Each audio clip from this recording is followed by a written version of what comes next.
Hello and welcome back to this week's episode of the CI Sports Zone. I am one of your co-hosts, Christopher Huselig. Joining with me, as always, my other co-host, Thomas Garvrick, and we got another full house here today for you guys. Let's see if Christopher did anything special with the lower thirds today. I did not. What? Nope. It's what? I gotta cancel the show. Yeah, right. But sorry, you're Alex again today, Jonathan. I'll fix that. I'll fix that here in a second. That's the special thing. We're running a little behind here. I didn't think to check that, so I'll fix that here in a second. But anyway, Look at Pat wearing his Texas Tech Red Raiders I'm hat. flying down to Lubbock in 2 days for my annual game with my youngest brother. He can wear whatever he wants. So, he still owes me a pizza. I do still owe you a pizza, but let's see who wins in March. I would also like to point out, Jonathan, I love the haircut, man. Holy smokes. Looking fresh over there. Well, I was going to bring up last week, if you guys noticed, I wore a hat the entire show last week because it was honestly horrendous. You should have seen the picture of what I showed the barber and what it actually came out as. It was probably the worst haircut I've ever had. So if anyone has any barbershop recommendations out there, please let me know. It's starting to kind of come back a little bit or whatever. Still don't love it. The sides in the back are good, but needs a little more up here. Sports Clips in Bloomington. Yeah. That's my place. Sports Clips in Peoria.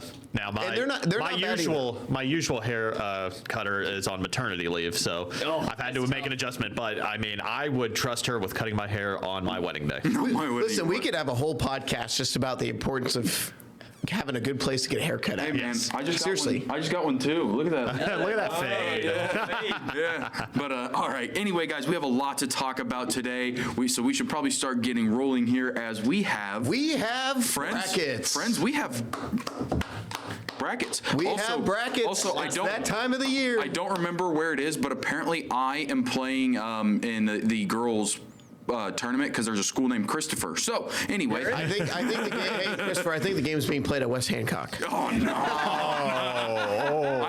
I got an email the other day. I'm officially banned from West Hancock. Wow. Anyway, You're like the modern Dave Portnoy. Yeah. Getting banned. For the first, we're going to start with 1A. We're going to work through 4A. I would like to preface this with the way IHSA does their classifications for high school sports is very confusing to me. So if I get anything wrong, I'm sorry. Because how's there only 4A? But anyway. You know what? We should make Christopher pronounce every single school's name on every bracket. Dude, that would take a couple we're going hours. to pick every single game, 5-hour podcast. Football season was a little easier. Do you see the size of this bracket? Like, this is 9 pages and it's just one class. It's crazy. We're not picking all the games though, right? No. I was going to say. We're gonna be here for the next 3 hours. Obviously, we're just doing a snippet because the girls' bracket gets underway this weekend, but then some of the top teams, the higher seeds, don't play until a week from today. But starting off with DMAC, obviously they are probably one of the favorites, if not the favorite, to come out of 1A, correct, JM? Yeah. Me and Pat were talking DMAC and Illini Bluffs, two real good state contenders in 1A. There's also some other teams too that can make noise, like Roanoke, Benson, and Hayworth. So a lot of really good teams from the area around there. So I'd say let's get into it. Good shot that Hayworth and Tremont play each other at the bottom of the bracket. If they both win their regional semifinal matchup, they could play each other in the regional final. That'd be pretty cool. Yeah, I think Hayworth won pretty handily. I was surprised. I think we mentioned it briefly when me and Patrick were talking. I think Hayworth beat him by almost 30 just recently. So Hayworth looking good right now. Again, that game would be at Tremont, though. Tremont's hosting a regional, So anything stand out? Obviously, we have a few regional quarterfinal games in 1A in that Iroquois West. So you got Lexington and Leroy playing. Leroy, if they win, they play Tremont. Do we think that Leroy could maybe pull off a little bit of a run there? They could win their first game against Farmer City. Do we give them a chance against Tremont? And then if they win that game, maybe Hayworth. They could play couple of familiar foes. I would not be surprised to see potentially Leroy, if they do beat Farmer City, come out on top against Tremont. I think both teams are heading complete opposite direction in terms of where you want to be heading into the playoffs. Tremont's hit kind of a little bump here over the last several weeks since we turned the calendar to 2026. Leroy, I feel like, is in a much better position than Tremont is. Tremont had a solid first half of the season. That's why I think they hung on to that 3 seed. I was a little surprised. I thought they would have dropped to a 4 or maybe even a 5. But that would be a very exciting regional final if Hayworth and Leroy were to play each other. They just played not too long ago. I think you and I talked, and I think they beat them by about 20 about it. So, Leroy would be certainly looking for revenge. That is a sneaky bracket. I could see probably 2 or maybe even 3 teams advance to the sectional. Meanwhile, at the top of this bracket, DMAC and Roanoke Benson, it would be a very solid sectional semifinal. That would be a very fun game. Unfortunately, it would be all the way out at Iroquois West. Is that how you said? I thought it was Iroquois. I could One of be those. wrong. I always say Iroquois, but I guess I could be wrong. But Yeah, I could be wrong too. I don't want to mislead anyone. But Yeah. But that is a very fun sectional semifinal matchup. yeah, clear across the other side of the state. And you know what? I was talking to some of my friends in Clutch earlier today, and I was thinking, if DMAC and Roanoke Benson, which again are the favorites in their respective regionals, face off in the sectional semifinals. Is there a school like, say, Washington or Metamora or maybe even Eureka that's willing to open their doors and say, hey, instead of having to go all the way out to, Gilman, where Iroquois, whatever, West is, we'll save you the trip for this game. That way you don't have to go out there Tuesday and Thursday, because that is I mapped it out. It's like about a 2-hour drive, again, on a weeknight, and doing that, potentially 2 times in a week is pretty crazy, especially given that DMAC and Roanoke Benson are fairly close to each other, obviously. So maybe we can get lucky. Maybe a local school will be like, you know what, we'll host them. You don't have to go all the way out there. But yeah, that would be a great matchup. Dali de Jesus versus Bree Harms. Chef's kiss right there. I would say on that, though, don't hold your breath, because schools have to put in bids to host these. This same kind of scenario came up 3 years ago when Dali de Jesus was a freshman. Eureka and DMAC, 2 schools separated by about 13 miles, had to go about 2.5 hours northwest, basically just outside of the Quad Cities on the Illinois-Iowa border to play out there in Riverdale, to play in a sectional title game 2.5 hours away on a Tuesday night when they're separated by 13 miles. They tried to get that game played at Washington, and Washington was willing to host. Riverdale was not willing to give it up, because the teams that host, they do get a cut of the concessions and the gate, and it's good PR for them if they do a good job hosting. So that's why they put the bids in the first place. So I would not hold your breath if that does happen. It just means a long travel day for whoever at the station if that game does happen. I mean, we assume that one of those teams, if not both of those teams, is in that game. It's going to be a long drive for a few of us here. So, but this is the fun part of the season. Exactly. Yeah, we'll make the drive for it. But what's interesting, if seeds hold, you could have Mackinac and then either Hayworth or Tremont playing each other in a sectional final. And I think that is very fascinating that could happen. I'm just saying, since you mispronounced Iroquois, I think you have to leave me alone about West Hancock now. One is significantly easier to say, though. Yeah. Although I do want to say that real quick, in that section, you cannot forget about, I think the team that's not in our area has the best chance to win is Cissna Park. They're a girls sports powerhouse. Went to state in volleyball. I believe they might have won the state title in 1A, if I remember correctly. But they are a veteran team, have some phenomenal athletes. They have a girl, I believe, who is going to, I think, Northwestern. Is a 3-sport she's an all-stater in 3 separate sports, basketball being one of them. And Cissna Park is state ranked. They've been in the top 10 about all season long. So again, the Cissna Park could throw us for a loop and end up winning the whole sectional. But again, you just got to be prepared that again, it's not going to be all Central Illinois teams. But again, DMAC, Roanoke, Hayworth, Tremont, going to make that one a very fun sectional. Absolutely. And then we look at the other heavy loaded Central Illinois girls bracket in the Prairie City. You've got Lewistown, Peoria Christian, Brimfield, Elmwood, and Peoria Heights all playing in the regional quarterfinals this weekend. And then regional semifinals, you've got Princeville, Illini Bluffs, and then I believe Havana's either barely in our coverage area or barely outside. They are in our coverage area. By the skin of their teeth. Correct. By a few county miles, Yes. they are in our coverage That's area. what I thought. So we've got also a lot of teams in this bracket, and Abington Avon as well. So a lot of good teams here. Abington Avon is a team that I think if a 1 seed doesn't come out from that side of the bracket, Abington Avon could definitely make a run as well, and they could meet up in a sectional championship against Illini Bluffs, which would be an incredible matchup as well. Yeah, they could play Princeville in the regional final, and then again, to your point, Pat, they could play IB in the sectional.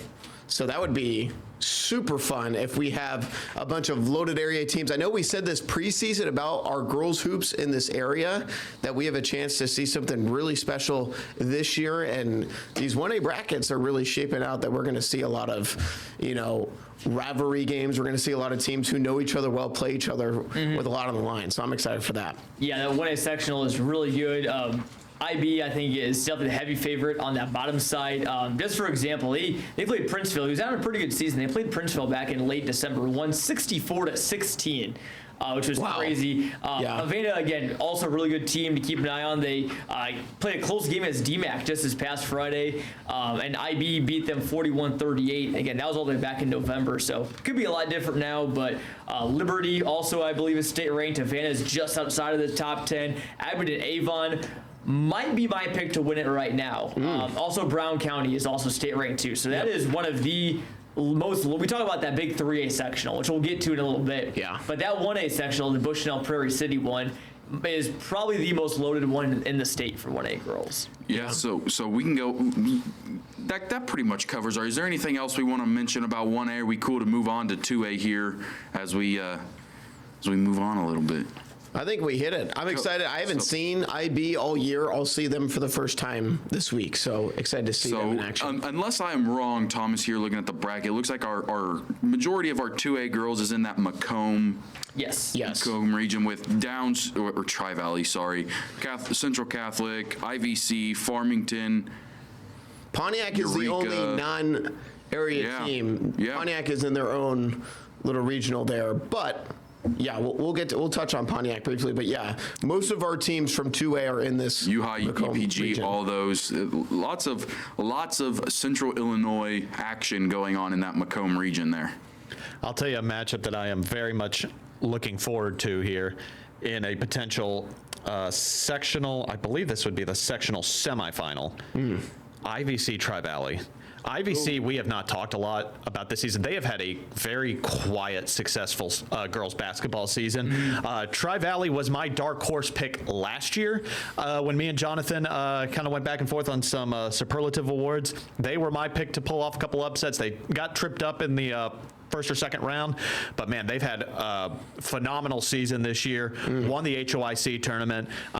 They've had the year they're expected to have. IVC, though, not far behind them, and that would be a very fun sectional semifinal out there. I believe that would be in That's at Macomb. Macomb, yes. At Macomb. So not that far of a drive for us. Yeah, and going back to the regionals, if Bloomington and Central Catholic can get by Decatur St. Teresa at the St. Teresa Regional, we'd get, if you guys remember when Tri-Valley and BCC, I forget it was this year or last year, played each other in the football playoffs. Now, those are two teams that aren't really that far apart. Central Catholic is on that southeast side of Bloomington.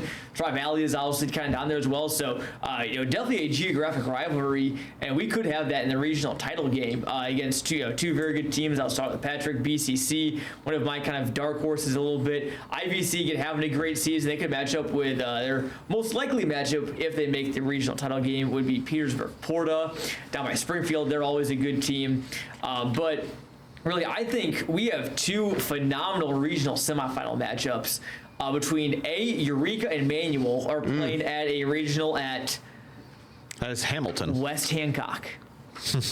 Yeah, Christopher's favorite place. Hamilton, Warsaw. Oh, yes. So essentially, which is West Hancock.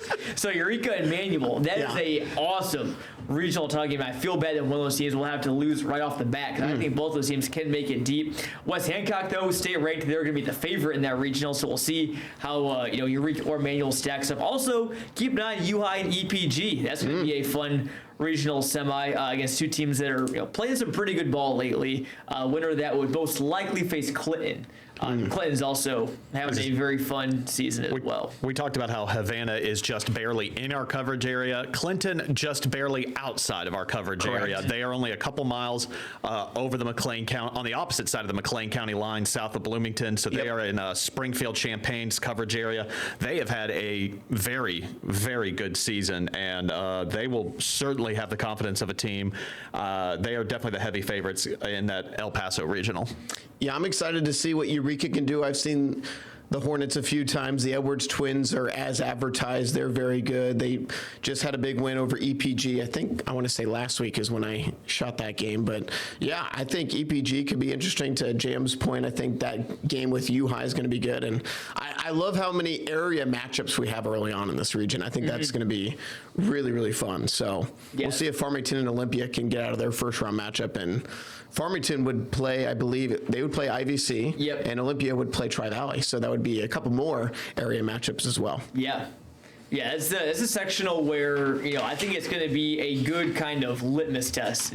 How good is the teams in our area compared to the teams that are in Central Illinois, but not in our Central Illinois, I guess, like, for example, Porta, like West Hancock, like Clinton, for example. Who is, what area is the hype actually legit? And we get to find that out here in the playoffs. So, I think we'll at least see, at least 2 or 3 teams from the area in the sectionals. We could have as little as 1. We could have as little as, or as many as all 4.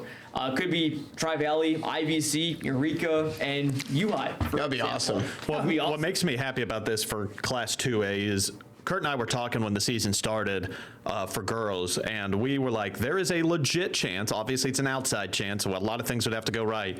But Central Illinois could have a rep at the Final Four in all 4 classes of girls basketball. But our biggest question was in 2A. What would Central Catholic look like? What would Eureka look like returning with the Twins?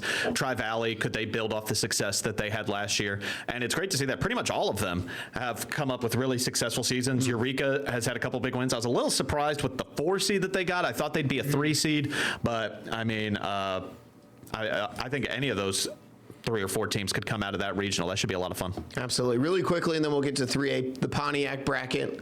Obviously, games are going to be played in Pontiac at some point. JM, what do you like about their chances of maybe coming out of that bracket? Yeah, I guess now would probably be a good time to tell you that Pontiac is just outside of our coverage area at Clutch Sports. So you probably haven't seen them then. I have not seen Pontiac. Okay. Although I know they are right up there in a competitive Illini Prairie Conference. Them and IVC, I believe, tied for the conference title in terms of conference record. Pontiac won the head-to-head matchup, but them and Central Catholic and St. Joseph Ogden, all 4 were pretty good. And Pontiac, obviously, again, I think their only loss in conference play was to Central Catholic. So again, a lot of teams in that conference in the regional. You see Monticello, Prairie Central, but again, those are teams that are kind of outside that top 4. So and then you look at deeper down the line, they've probably face either Joliet Catholic Academy or Kankakee Bishop McNamara. So 2 some household names. Chicago area Catholic schools. So I don't know if Pontiac has played them. I don't know how they would match up.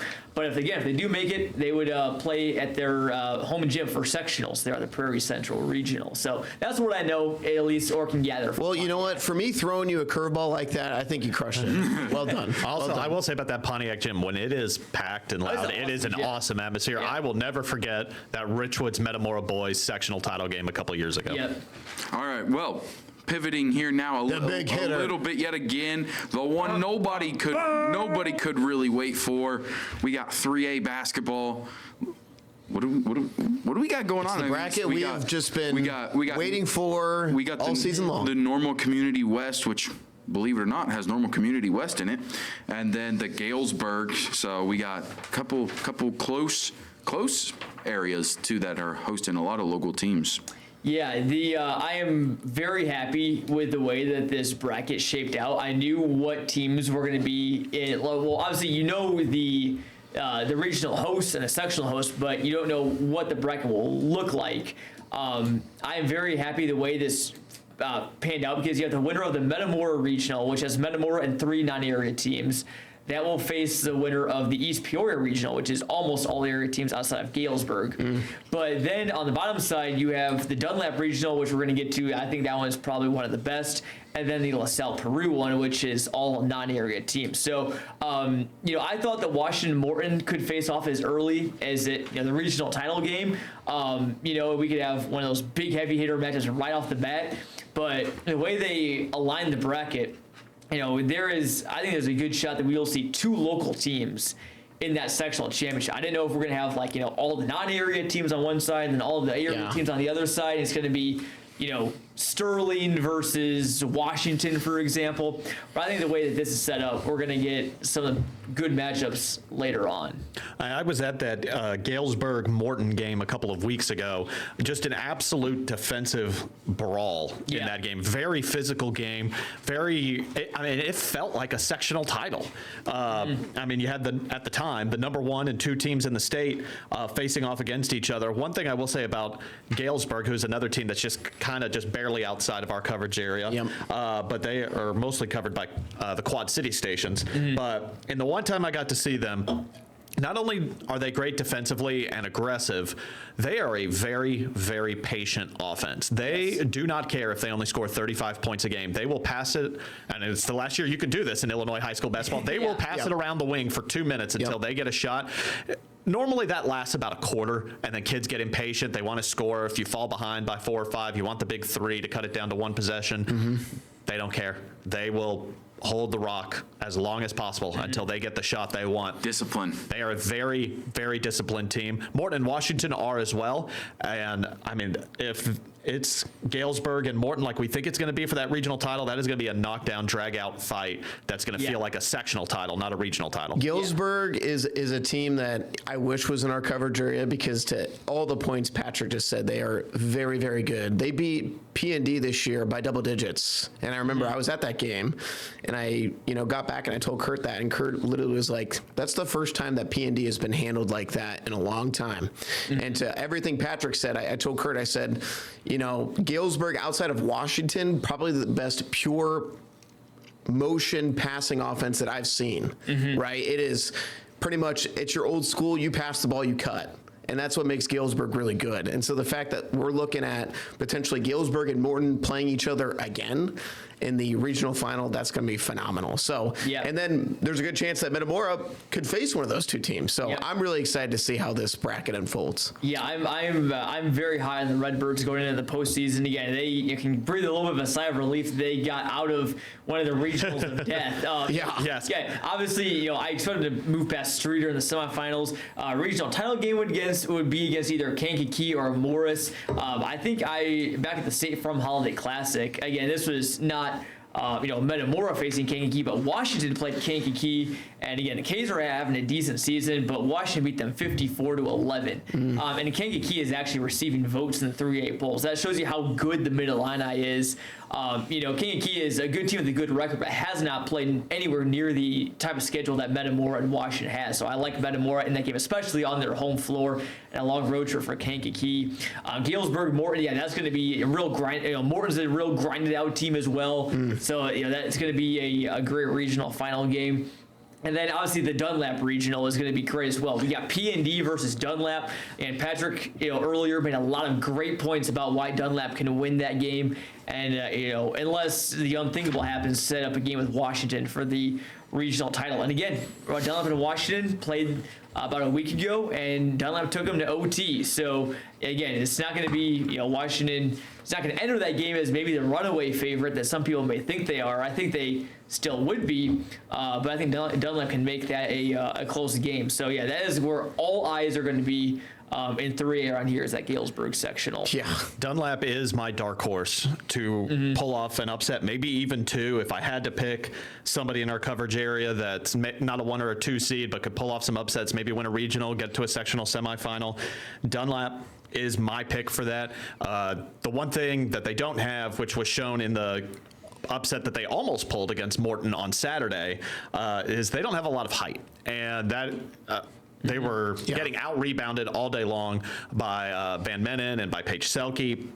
So that is an area that could hurt them. Unfortunately for the Irish, they've lost Lexi Baer for the season with her season-ending surgery. We hope her recovery is going well. Now, the Irish still a very talented team. They could very easily win that game against Dunlap and get in a rematch themselves with Washington. Out of those 3 teams, I mean, I could foresee a realistic path for any of the 3 of them to win the regional. I will say Washington is still the favorite. Dunlap, though, I got to ride with the Eagles. That is a confident young group if you had to pick somebody to pull off a couple of upsets. Yeah, I would agree. Yeah, well, I guess we can go ahead and pivot here to what may be the smallest of the brackets for our viewing area with these 4A. This Class 4A. Well, true, yeah. There's also the normal West sectional, which again only has normal West. That is the only area team in there. But And Bloomington High. yeah. And Bloomington High. I can't leave out the Purple Raiders. Bloomington too. That's right. I didn't see Bloomington there, but normal West though. Again, they get out of that region. They're the number 1 seed. So yeah, Wildcats having a good year. I do think that they can definitely win their regional and maybe even go deeper. It's kind of their sectional is kind of one where there's not like one true runaway team. So certainly in the cards, potential sectional title appearance for Normal West. Absolutely. All right, now to 4A. I know Chris. Sorry, I jumped the gun a little bit. He's so excited. The Peoria Richwoods bracket here. You got Pekin, you got Normal Community, and then of course you got Peoria Richwoods. And obviously we said before the year that it could be a really special season for Richwoods. They have looked as advertised. JM, what sticks out to you in this bracket? Yeah, Richwoods, I like them a lot in this regional bracket at least. If they can again win their first round game, they'll face either Joliet Central or Rock Island in the regional final game. I know they have not played Joliet Central, and I don't know if they've played Rock Island or not, but Richwoods had some really good wins. They played some of the top 4A teams in the state, including Loyola Academy. So again, I like Richwoods a lot, and you look at, they'll face the winner of the Manuka Regional, which has Manuka, Joliet West, Moline, Normal Community. I still think Richwoods clears all of those teams as well. So I like Richwoods to make it to a sectional title game on their home floor. But the other side of the bracket, though, is very strong. The Metro East region, we're talking Alton, Belleville, Collinsville, Edwardsville, that area always has a lot of great teams. It's been Alton for the last few years. But it is going to be a big test for them in that game. So definitely looking forward to that. I will say a very tough draw for Pekin. They got sent down to that side of the bracket. They got to go to Belleville West, so long road trip, and they got to face O'Fallon, which is a pretty solid squad down there. So in Pekin, again, not a bad team by any means.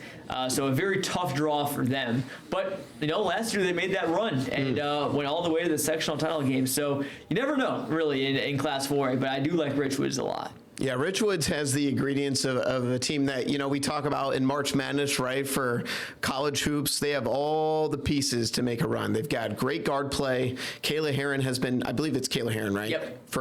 I talked about her preseason because I was really impressed with her. She has really grown into that leadership role for them, but then they have so much size inside. They dominate the glass on both ends of the floor, and that's why I think Richwoods is just going to be really tough to beat, because in these postseason games, if you can control tempo, control pace, get out in transition, and rebound the basketball well, you're going to be a tough out. So that's why I like Richwoods a lot. Yeah, and one quick thing I do want to mention, I just remembered this, is I was at Richwoods in Normal Community down in Normal this past Friday, and I did catch the tail end, or the second half of the Normal Community of Richwoods girls game, which Richwoods won, and they look almost like a lock to win the Big 12 at this point as we record this on Monday. But one thing I did mention, I didn't want to make a super big deal about, because again, I don't know if maybe it was just a one-game thing, maybe just under the weather a bit, but London Somerville was not playing for Richwoods in that game. So again, I hope that she is okay. Yeah, she's obviously, again, Richards has a lot of size even without her on the floor. But again, she is, obviously a veteran presence. It does, a lot of great things for them. So that's going to be something to watch, is if Somerville can get back on the floor for the playoffs. 'Cause I think that could be a big difference maker. If they she's an important piece to the championship puzzle for them. They need her at full strength to win. One last note I will say on 4A, Normal Community, again, tough draw for them with the 6th seed. I will say that if there is a nomination for Coach of the Year for girls basketball, David Feeney has done an incredible job with a very, very young Normal Community team. I got to talk with him a little bit about it near the end of the spring last year during baseball season, and I was like, how's the team looking with all the graduations you're going to have? And he's like, we're going to be a young, scrappy group. Let's put it that way. And I saw them the first couple weeks of the season, and yeah, they were figuring things out. It looked like it could have been a long year, but man, they've had a pretty decent season for how many new bodies they've had to throw out on the floor this year. Well, Jonathan, we'll probably go ahead, unless there's any last thoughts you want to throw out there, we'll probably go ahead and let you skedaddle. I know you got quite a bit. You've been here for a while. You had to do, this is the second podcast. You're working OT today. today. OT, that's all right. Working OT. Hey, next week, boys brackets. Boys brackets, man. So thank you guys so much for joining us on the WMBD Plus app, and we will be back with some college hoops after this break.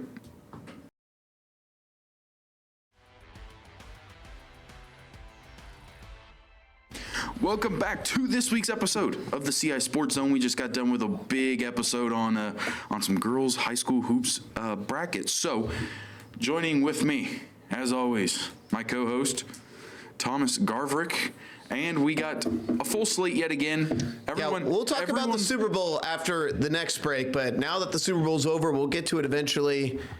It's all hoops now. All college hoops. We're preparing for March Madness. We got some big games coming up at the end of the season. The Big 12 is we're going to see what they're kind of made of here as they're going. The Big 12 is nuts. As the ranked teams who haven't played each other yet are going to start. We got Kansas tonight at home against Arizona. I'm really looking forward to that. Number 9 versus number 1. I said this in the text chat. I think if anybody beats Arizona, it's this Kansas Jayhawks team at home. We'll see. They have to play them twice. Arizona has to try to beat this Jayhawks team twice by the end of the season. KU's got to play Houston. It's not impossible. It's gonna be very interesting. The new rankings came out. Kansas has never lost at home on Big Monday. They're like 30. I saw that. Like Bill Self's like 39 and 0. Yeah, something right ridiculous. now. Take it back. No, listen. I'm just going off of what people are tweeting about information. Hey, so I will say KU's win versus BYU was the 1,000th game in Allen Fieldhouse, and they won. So I'm very happy about that. Anyway. That's crazy. Well, it's certainly a big Monday matchup, but I mean, for how crazy the Big 12 has been this year, the rest of the week is until Saturday is kind of bleh. Yeah. there's really not a bunch of games that like really stand out to you. Usually on Tuesday or Wednesday, we're like, ooh, there's another good like ranked matchup, and we really don't have that. I guess you have Purdue and Nebraska, but I'll be honest. Did anybody watch Purdue have to fight off 8-win Oregon at home on Saturday? I mean, Purdue, I'll tell you this right now. Purdue is getting knocked out early. Again. In March Madness. They're getting knocked out. This team is just not good. They are not the 13th best team in the country. Terrible. Arizona has 8 games left in this season. Okay. They have 2 teams that aren't ranked that they're playing. So they go the Big 12. They go at home, or they go on the road to Kansas, at home against Texas Tech, at home against BYU. They hit the road for Houston, at home against Baylor. On the road Baylor, at home against Kansas. Like, they have 2 of those games are not in top 5 ranked opponents, and one of them is against a non-top 5 ranked opponent. This year's Big 12 is last year's SEC basketball-wise, with just how many good teams there are. It's crazy. The Big 12 is always kind of like, they're generally not ranked as high, but they're always full of ranked opponents, and then you always play them at the end of the season, so it's always interesting. And then you got the Big 12 tournament. But the fact that Houston jumped up 5 spots. Yeah, I saw that when I got the notification. Kansas went up 2 spots to number 9. BYU dropped down to 22. Iowa State in the top 5 still confuses me. How you have a loss to Cincinnati, I don't know. But, I mean... Yeah, I don't know. Looking at the rankings, I like Iowa State. They're not the 5th best team in the country. They're not better than UConn. They're not better than Illinois. They're not better than Kansas. But it's crazy. The Big 12, you know that it's a powerhouse when Kansas is the 4th highest ranked team in the Big 12. And they're 9th. They're like this. It's crazy. I think when we get to a bracket eventually in March, I think the whole conversation is going to be Big 12 versus the field. And I think there's a good chance that we're going to have at least 2 teams from the Big 12, depending on how the bracket shapes out, will get to the Final Four this year. That is how good this conference is. Well, one thing that'll be interesting with that is BYU, I think, is kind of the wild card amongst all the Big 12 teams. And they can only go to, out of the 4 pods, they can only go to 2 of them because due to religious reasons, they can't play on Sundays. So they can only go to pods that are Thursday and Saturday, and how that affects, how a bracket can play out will be very interesting. No coffee or tea. Well, and also it'll be very interesting because say They get that 11 a.m. game, they're in trouble. say you get an 18-8 Kansas team who's lost to Arizona twice, Yeah. and then number 2 Houston. Do they pull the 2 seed because they've had such a rough year? I think that's what's going to make this year interesting is how are they going to judge the Big 12's losses? Because it's just such a hard. Well, it'll be similar to how with the SEC, right? You had Auburn as the number 1 overall seed, but then Florida was the second 1 seed because they ended up winning the SEC tournament. So I think it'll be that kind of situation. I think for Houston to get a 1 seed, they're probably going to have to win the Big 12 tournament. That's probably what it'll come down to. Because I would imagine Michigan is probably a lock unless, let's say, Illinois runs the table. If Illinois wins out, beats Michigan in the regular season, and then again in the Big Ten tournament, you got to imagine that Illinois is going to be making their case for a number 1 overall seed. If you win the Big Ten, because then they would be at minimum co-regular season champs and the tournament champion, Illinois has a case. So you got to believe that one of those 2 teams will be a 1 seed. UConn, I think it's debatable if UConn is a 1 seed. Yes, they only have 2 losses. Yes, they're UConn. Yes, they're good. The Big East is weak this year, and UConn lost to probably the second best team in the Big East in St. John. So UConn probably is the team that has to run the table. They can't really afford, and I would even argue that they probably have to win the Big East tournament as well because they just don't have a ton of great games left on their schedule.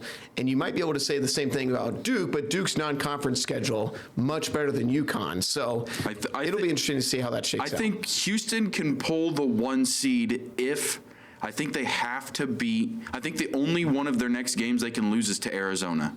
I think if they lose to Houston or to Iowa State or Kansas, they drop down to the 2 as well, just because that'll be a 4-loss team. And we have some really good conferences and some really good teams. Now, I think they could lose 2 of them. If they lost to, say, Arizona and Kansas, I think there's a good shot they'd still pull that 1 seed but I don't think they would because that's 4 losses on your record, and that's kind of a They stretch. play Iowa State, Arizona, Kansas. They need all in a row. They at least need 2 of those 3 games. I think if they pulled 2 of those, I don't think they will. I think they drop that Arizona game and That game's at home, though. and going into Kansas. I think they beat Arizona at home. I'm going to take anyone in Allen Fieldhouse. I'm going to take Kansas over anyone in Allen Fieldhouse. All right, that's just how. We talk about conferences and their success. On the women's side, the Big Ten Conference is like slugfest after slugfest. I mean, you have UCLA 23-1, 22-3 Ohio State, Michigan 20-4, and you just go down the list. You don't get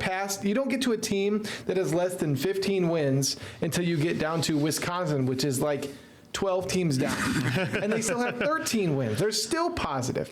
I mean, it's a very impressive college slate, and I think that's going to be a pretty competitive. Both Big Ten for men's and women's hoops has been really great good this year. I think also. Sorry, I didn't mean to cut you off, but. Looking back, I wanted. Christopher, you never have to apologize for wanting to talk. Yeah. It's my podcast, darn it. Yeah. One team I did want to talk about: Illinois falling to Michigan State by 3 in kind of a waggler. Why are you clapping? Are you a Spartan fan? Why are you clapping? No, I don't like Illinois. But anyway, Illinois has one thing Hopefully we going bring for this their seeding. They face nobody but Michigan for the rest of the season. Well, I was going to bring that up too. I was like, their case for trying to go for a 1 seed is going to hinge on the Big Ten tournament. They do have to play Michigan at home here in a couple of weeks to close out February. With 4 losses already, it's going to be very tough for them to get a 1 seed if they don't win I was out. saying this: if they'd have to beat Michigan or win the Big Ten or both. I think they need to do both because if they I would have to say almost both. They have to win out. If they lose, have to win out. If they lose to Michigan, that puts them at 20-5, and then if they lose in the Big Ten, that's 20-6. They'll be a 2nd seed, just because they're playing in a hard conference, and well. That's just 20-6 is a solid record because I didn't realize that 2 seeds tended to sometimes had 8 losses. Yeah, are you Didn't sure pay you attention to think that. Illinois won't be a Nope, 2 seed, nope, Christopher? Are you nope. sure? I just saved myself a pizza. I was like, oh. Illinois But, is like Illinois the Patriots of college basketball. Like What? oh my gosh, this easy road to get to the tournament, and they're gonna be Alex, first round bouncers. No. They had 2 or 3 straight wins on the road against top 5 They teams. beat Nebraska and beat Purdue. Yeah. Now, my feelings about Purdue are my feelings about Purdue, but Here's if anything, Nebraska is the Patriots of college basketball. Nebraska has literally just beaten Michigan State, and that's But they it. have a better coach. Here's the one thing I will say about Illinois is while How many tournament wins does Fred Hoiberg have with Nebraska, Alex? Versus Nebraska Underwood? overall has 0. I wanted Alex to answer that question. That's ridiculous. anyway, That is ridiculous. Anyway. Underwood has gotten them to an Elite Eight. one thing I will Okay. say about Illinois is I think Brad Underwood in the hey, last hey, 6 years. I'm speaking. You are actually. We're like having like a sorry. We're having this argument. My Christopher is brain trying to is get his. breaking. I'm just not even going to acknowledge what was said there because, well, it's no. But anyway, one thing I will say about Illinois is my biggest issue with them in the playoffs. Now, this won't affect their seeding. Is when we've seen them, like we have seen at them kind of melt down at times. So like I'm not really hyped on them going into making a run in the playoffs. I figure they'll Sweet 16, Elite 8. I figure they'll get there. I feel like we're gonna see one of those Illinois kind of just meltdowns that like Michigan State. They just didn't play as well. Wagler had a bad game. There was another one earlier in the season where Brad Underwood was just absolutely furious because they just didn't play good. And that's something you really just can't do going into the tournament. That's another problem with like Kansas. They had a loss against UCF and West Virginia. Like Yeah. you can't melt down like that. So we'll see. I'm not that Every college basketball Yes. team No, no, has flaws, though. That's the thing. know, Like I know. not. Well, and also as well, just But that's why I pointed out Kansas because they did it too. So it's things you can't really do when you're Right. rolling when you want to make a run. But here's the thing: nobody's going to play a perfect game every single game no. in March Madness, Especially- unless you were UConn from a couple years ago, and they just beat everybody. Well, and that especially was- you got to remember, yeah. you're also dealing with guys in their early 20s here. They're, what is it? The substantive property doesn't always work when you're trying to compare teams like that because, I mean, 21, 22, 23-year-olds are going to have off nights sometimes. If I'm the Illini, you were on the road still without Kylan Boswell. Yep. Wagler, after shooting lights out for a long run there, went 2 of 16 from the field, and you still had a shot at the horn in overtime to send it to double overtime. Lost by 3. So I mean, Brad Underwood said it best after the game. He was like, yeah, we were kind of due, especially Keaton was kind of due for an off night, and that happens, and we'll bounce back and be fine. My feelings have not changed about Illinois, and the fact that basketball because we team I have really to like watching. remember, Michigan State, the Breslin Center is the toughest place to play in the Big Ten. It is one of the toughest places to play in college basketball. And again, I will never make an excuse for officiating, but I think that there were a few plays in that game where Michigan State definitely got a friendly whistle, and that is, they call it the Breslin whistle. But so all of Patrick's points. It's a little home cooking. To Patrick's points, You though, know a lot about that with Alan Fieldhouse Exactly. officiating home cooking. It's just natural. But again, When you get beat by 20, you can't call it home cooking. To all of Patrick's points, though, if you would have told, and actually, Glenn Kinley from our sister station in WCA, their sports director, tweeted this out. He said, if you would have told me that Illinois was going to win 2 of the 3 against Nebraska, Purdue, and Michigan State without Kylan Boswell, I think every Illini fan would be thrilled. And again, I said this, if they had Kylan Boswell in that game against Michigan State, they win because Jeremy Fears controlled the paint from about 5 minutes to go in the fourth quarter to overtime on. They missed Kylan Boswell in that game specifically, but to Patrick's point, it took a Wagler terrible shooting performance. Illinois got destroyed on the offensive glass, and it still took Michigan State overtime in their house to win. Illinois is still Final Four good. Now, they need a favorable draw. They are not overrated. They are not overrated. I was going to say, they might be properly rated. I mean, They are properly rated. They are probably, at least where we stand right now, the best 2 seed. Get ready for UC Tech or wherever it is going to beat them in the most crazy first round upset. So This is not your old school Illinois, man. Patrick, I This team's was good. looking ahead, and you were right. This week is kind of boring until you get to Saturday. Yes. Saturday's games are outrageous. You got tonight you have KU Arizona. That's pretty much the best game until Yeah. Saturday. Saturday we have Clemson Duke 20 versus 4. Should be a solid matchup. Kansas, Iowa State, 9 and 5, the 9 seed versus the 5 ranked right now. Kentucky, Florida, another ranked matchup. Then you have Arizona, Texas Tech. Arizona, That's a great game. Arizona's just rough. They may struggle going to Kansas and then hosting Texas Tech. That might be a rough. They might drop one of those. I could see it. Yeah. So that Saturday slate is actually going to be. Very I'll say this: interesting. nobody's talking about Florida, the reigning champion. And Florida, and I get it, they had a tough start to the season, but they lost a lot of their early non-conference games by literally one possession, and they could have gone either way. Now, obviously, this Florida team is not as good as last year's team because they don't have Walter Clayton Jr., but their combination of Thomas Haug, Charlie Condon, and I forget their big center. He's really, really good. But this Florida team is still really, really good. It's not a great SEC this year. This is definitely a down year for the SEC, but Florida Which is still has crazy. the piece, right? Do you remember last year we're like, SEC's back in basketball, guys? They were insane because now you it's had like- you had Auburn and Florida and Alabama, and now I think Florida's the highest ranked team in the SEC right now. Yeah. I mean, reigning champions, they should be. But you know what's really interesting? I will say one thing about tonight's Kansas-Arizona game. I think it's going to be, it's interesting because the whole storyline is going to be what can Darren Peterson do for Kansas? What can Darren Peterson do to be hero ball against Arizona? And while, yes, he's the star of Kansas, it's really going to be Badunga.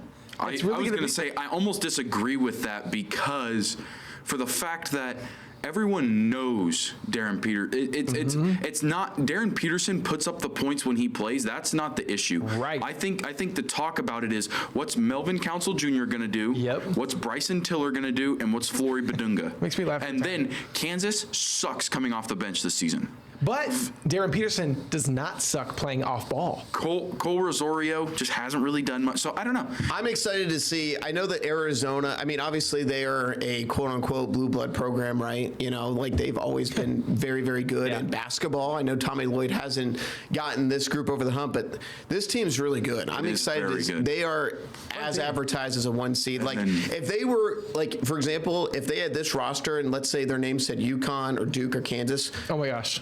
they'd be talked about every single day. Every day. No, I But agree. because it's Arizona and they're out west and, you know, you don't see them as much. But A block on this Disney. Arizona team, I cannot wait to see this matchup tonight. I Kobe can't. Pete is very good. Burries is really good. Bradley's I mean, they have just a ton of good pieces on this Zona team. They're really If good. Kansas And- beats Arizona, are they the favorites?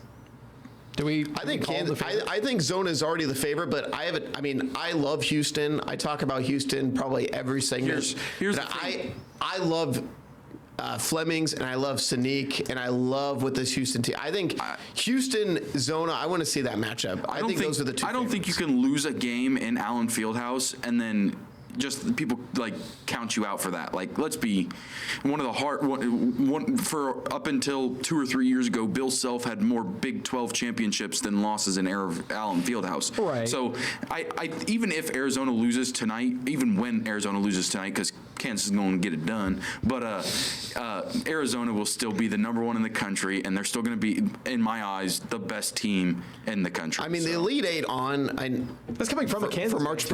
for March Madness this year is just going to be. I mean, last year's games were really, really good. Elite Eight on. I think we're going to get a lot of chalk again, and I'm okay with that because the cream of the crop, man. I mean, there are some really, really good teams. I know we didn't really talk about North Carolina. Their big win against coming back against Duke and then hitting the game winner. I mean, I and love they beat Caleb that Mike Wilson. Jordan guy. And they beat Kansas earlier in the season. Like North Carolina can make a run. Kansas is ninth. Kansas can absolutely get to the Final Four. Like the Elite Eight on is going to be good. Duke is good. I will never say a good thing about that school. My concern about Duke in March Madness this year is I like their guard play, but they don't have that one guy that just takes over. Their offense is centered around Boozer, and if you watch the end of that game, Duke's offense stalled a little bit, and so I think that's my only concern with Duke is do they get enough guard play in March to win? Well, we do got to kind of move on here because we do got to talk a little bit about this the big game from last night. So we're going to take our last break of the episode, and then we'll be back with some big game recap. Thanks for joining.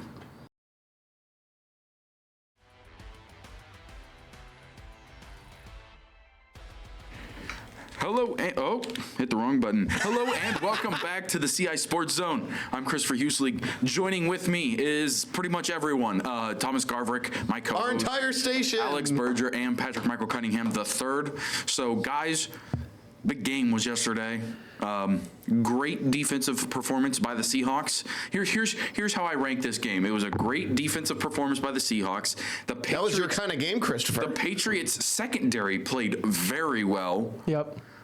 And the Seahawks receivers couldn't catch a cold, which was funny because they had been a very solid core. I saw several, first of all, bad throws by Sam Darnold. That is what it is. I also saw several bad drops by Smith and Jigba and Cooper Kupp. It was. I mean, when you're getting smothered by Christian Gonzalez all game, which what a game he had. That reach out. Patrick has a take. I'll let him say that right after I finish speaking here about Gonzalez. But what I loved the game for the most part. It was a great defensive showing by the Seahawks. They played lights out. Will Campbell looked like a teenager out there because he just couldn't do anything. Twitter was not kind to Will Campbell or Drake May. It just shows you how important an offensive line is. That's the takeaway from this game. And a kicker. No, let's not act like an offensive line would have helped Drake May there at all. That was pitiful. But I'm It just would have saying, made like, it on easier. both. But it was still pitiful. Anyway, so that was my take from it. Patrick, I want you to tell everyone your Gonzalez take. My Gonzalez take was, at about the fourth quarter, there was a moment where it looked like New England was about to be back in it. I think it was like 19-7. They had the ball going down a deep range here, and I had a thought where I was like, I don't care if somehow Drake May leads them back into this. If they win this game, Christian Gonzalez should have been MVP for them. He saved about 3 touchdowns early that kept them in it. Yeah. And everyone talk about the Seahawks defense. They should. Now, do I think it was the best defensive performance in a Super Bowl? No, I don't even think it was the second best. I would put, honestly, I don't think it was the third best. I would put it about 4 or 5. But Still really good, but yeah. Still solid. I mean, out of 60 games, be 4th or 5th best defense, at least in my opinion. That's a solid night. Absolutely. But that game went about how I thought it would. Both defenses very solid. New England defense is very, very good. However, it went about how I thought in that Seattle would just be able to just a little bit better on offense, would be able to get in position just enough to kick some field goals. I had the score of the game being 17-7. That was my prediction when the game started, and got a lot closer to that than almost did. But like Christian Gonzalez saved about 3 touchdowns there early that kept New England in it. I mean, without Christian Gonzalez, that game's like 40-7. Oh yeah, that game would have been over by about halftime. I was real excited. I had a 21-10 prediction, and they're in that fourth quarter where they scored 22, and it was 22-7. I'm like, this is looking kind of nice. There was funny story. It was 19-7, and Alex was like, "My prediction of 21-10 is still on the table." And his dad goes, "You know that means they need a safety, right?" Yes. And then they pinned them inside like the 4-yard line, and Alex like, "Oh," and it didn't happen. But yeah, I mean, the game itself, I still didn't really enjoy the actual football aspect of it. I know it was a heavy defensive game, and I'm glad Kenneth Walker got it. That was like, the favorite ticket of who was going to get MVP. There was rumblings of that on Friday with a lot of different analysts and stuff like that. But I'm just happy for Mr. Sam Darnold, who I used to refer to as Sam Dookie when he was on my team. He's not Sam Dookie no more. No. all right, Thomas, we got about a minute and a half. I want to hear your Darnold. thoughts on the game. Well, it comes down to and during this 3-game run for Seattle in the playoffs, they didn't turn the ball over once. So they didn't beat themselves. Sometimes football is just a simple game. It's protect the quarterback and get to the quarterback, protect the football. And that's what Seattle did. They got to Drake May early and often. They protected Sam Darnold. Darnold didn't turn the ball over, and they ran the football well. And that's why they won. And to Alex's point, we love a good story. And Sam Darnold, you want to talk about a guy who was called a bust, right? And fairly so. He didn't play well for the Jets, but in the NFL, Who has? right, organizational, structure Sir. matters. And I think what's more impressive is the fact that John Schneider, the GM for the Seahawks, won his second Super Bowl with the Seahawks, and not a single player from the first team who won was on this team. Just amazing job of rebuilding a team that wasn't super far off, right? They made the playoffs with Geno Smith, and they said, we need a quarterback, and Sam Darnold comes in, has just changed the trajectory of his career.